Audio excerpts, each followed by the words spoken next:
Hello everyone, तुमच्या सगळ्यांचं आस्वाद रेसिपीजमध्ये मी अमृता पुन्हा एकदा मनापासून स्वागत करते।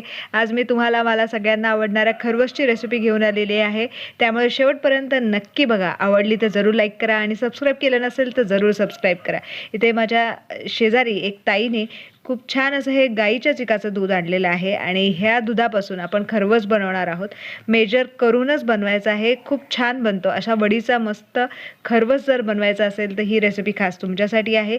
1 वाटी तो गाईच्या चिकाचं दूध घेतलेलं आहे आणि त्याला आपण ॲड करणार आहोत 1 वाटी गाईचं कच्चं दूध। इथे कच्चं दूध वापरायचं आहे, खूप छान टेस्टी असा खरवस बनणार आहे। चिकाचं दूध न वापरता सुद्धा खरवस बनवला जातो, तीही रेसिपी तुमच्याबरोबर लवकरच मी शेअर करणार आहे। जर तुम्हाला ही रेसिपी आवडली तर जरूर लाईक करा, शेअर करा आणि सबस्क्राईब केलं नसेल तर जरूर सबस्क्राईब करा। मी काही चिकाच्या दुधाचं गूळ टाकून खरवस बनवणार आहे आणि काही चिकाच्या दुधाचं मी ते साखर टाकून सुद्धा खरवस बनवणार आहे। इथे मी पाऊण वाटी साखर घातलेली आहे, छानपैकी मिक्स करून घेऊयात आणि मिक्स झाल्यानंतर आपल्याला यामध्ये वेलची पूड घालून घ्यायचे। तुम्हाला हवं असेल तर तुम्ही केशरच्या काड्यासुद्धा घालू शकता, माझ्याकडे नव्हत्या त्यामुळे मी नाही घातलेल्या। वेलची पूड आपण घालून छानपैकी मिक्स करणार आहोत आणि आपण स्टीम करायला ठेवणार आहोत। एका कुकरमध्ये मी पाणी ऑलरेडी घालून ठेवलेलं आहे। गॅसची फ्लेम आपल्याला इथे मीडियम ठेवायची आहे।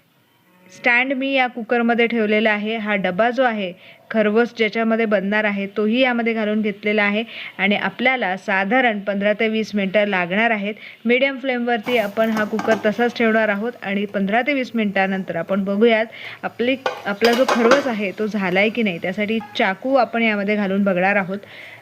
एकदम स्वच्छ असा हा चाकू बाहेर आलेला आहे, त्यामुळे खरवस आपला तयार झालेला आहे। पूर्णपणे थंड करून मगच याच्या वड्या आपण पाडणार आहोत। इथे तुम्ही बघू शकता मस्तपैकी हा खरवस जो आहे तो तयार झालेला आहे। Thank you for watching my video. परत एकदा भेटूयात असे एक छान आणि मस्त रेसिपी घेऊन।